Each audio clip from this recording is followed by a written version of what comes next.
Welcome to the deep dive. Today, we're taking a really focused look at something quite specific. We are. You've given us Boericke's homeopathic materia medica, and we're zoning in on one substance. Exactly. Our mission for this deep dive is to pull out the most, well, insightful and maybe surprising bits about Calcarea silicata, also known as silicate of lime. Right, and just so everyone's on the same page, a materia medica, it's basically a core text in homeopathy. Okay, It details, the characteristics, the observed effects of different substances, what they do physically, mentally, emotionally, that kind of thing. got it. So we're digging into Calcarea silicata's profile. That's the plan, uncovering its unique picture. All right, so diving in, Boericke calls this a deep, long-acting medicine for complaints that come on slowly and reach their final development after long periods. Yeah, that immediately tells you something. We're likely talking about chronic issues, things that develop gradually, almost sneak up on you over time. Okay, so slow burn problems. But here's where it gets really interesting and kind of paradoxical right away. The patient is described as weak, emaciated, cold, and chilly. Okay, makes sense so far, but worse from being overheated. Ah, yes, that's a classic paradox you sometimes see described. It's fascinating. It really is. How can you be inherently cold but then feel worse when you get warm? Exactly. It points to a really profound kind of sensitivity, maybe a dysregulation. They feel the cold deeply, they're sensitive, Hmm. especially to cold, yet heat actually makes their overall state worse. So it's not just like a simple preference, it's a core characteristic. Precisely. It suggests the body's thermostat, its ability to manage its internal state, is somehow, well, off kilter in a very specific way.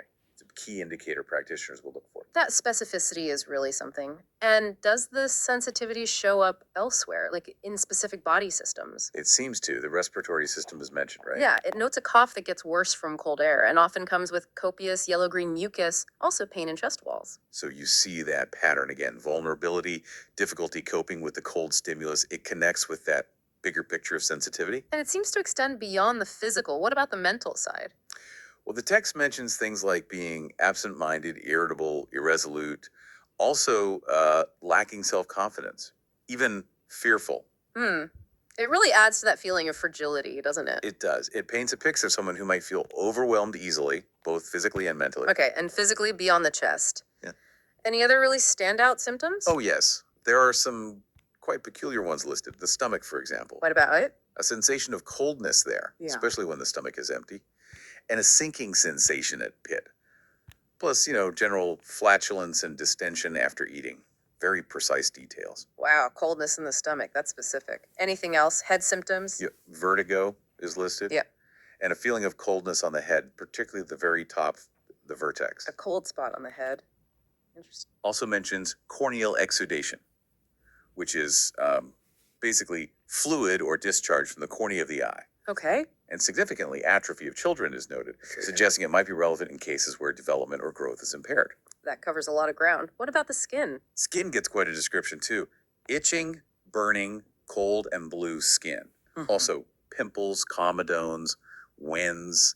Those are like cysts under the skin. Right? And psoric eruptions, which is a homeopathic term for certain kinds of chronic skin issues, often thought to relate to a deeper imbalance. So, a very distinct and frankly uncomfortable set of symptoms across the board. Absolutely. And one last detail, it touches on a hydronoid constitution, meaning conditions linked to this remedy are often worse in damp weather or from contact with water. It also briefly notes connections to other remedies like arsenic, tubercle, Barrett carb, and iod, sort of placing it within the larger homeopathic map. Okay, so let's wrap this up. If we distill this deep dive on Calcarea silicata, what are the key takeaways? For me, it's definitely that really striking paradoxical sensitivity. Yes, that coldness combined with aggravation from heat is central. And the slow, long term way symptoms develop. Plus, that very specific combination of mental and physical signs, the cold stomach, the lack of confidence, the skin issues.